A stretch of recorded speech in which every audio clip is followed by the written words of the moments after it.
Hi, Takehiro. How are you? Hi, good. How are you? I'm happy to talk with you. I wanted to start by asking you, how familiar were you with these rental family kind of businesses? Because the first time I knew about it, it was maybe 2020. I did an interview with Werner Herzog. He did a documentary about the subject matter.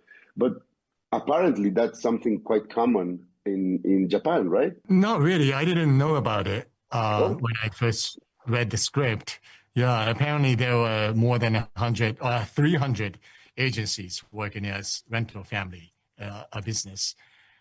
And yeah, I didn't know about it, but anything is, I guess, possible in Tokyo. I mean, Japan.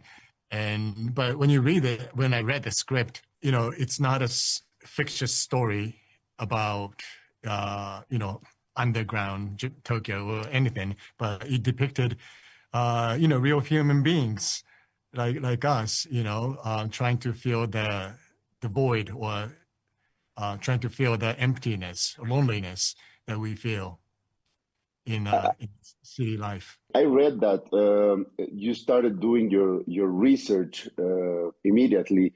So I wanted to ask you, as an actor, so in touch with human emotions, how what did you notice that was that void? That emptiness that these kind of services fulfill. Yeah, in research, in preparation for the film, we went to actually one of those sort of rental family offices and then talked to the owners. And one of the owners said that a client, old lady living in Tokyo by herself, requested for younger lady to sleep next door so that, she wouldn't feel so, lonely or unsafe at night. In Tokyo is a very safe place, even for older people.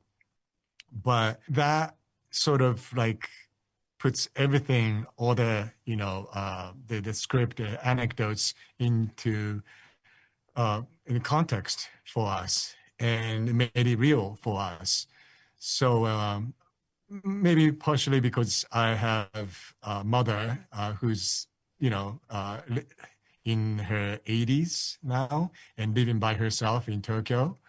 And so, I was imagining, I never thought that, she would need or she would feel unsafe to sleep at night, by herself in an apartment.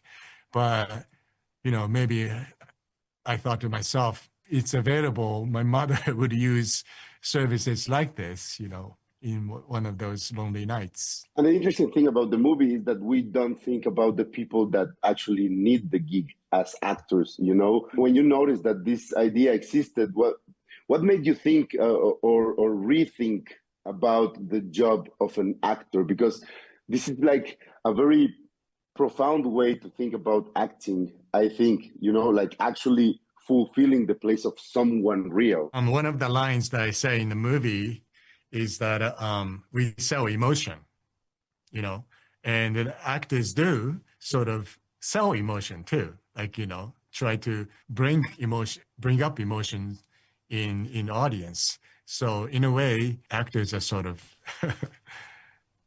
in the rental family business. Have you ever felt the need to ask for some? If you had the need, what would be the ideal place where you would rent an actor to fulfill something in any moment of your life? It will be interesting, but even if I don't rent someone, I lost my father almost 10 years ago now. Sometimes when I talk to older actor like Akira, who played Kikuo in this movie, just because maybe my father was an actor as well. And so maybe just talking to an older actor like reminds me of my father, like maybe some little gesture that he does or like the way he talks or the way he carries himself as an actor sort of reminds me of my late father. That's something like very human, like, and I don't know if I can like rent someone, then uh have some similar feeling, but I would, if I could, uh, like rent someone as my father. Wow, that's beautiful. Thank you so much, Takehiro. Thank you. It's been a pleasure talking with you.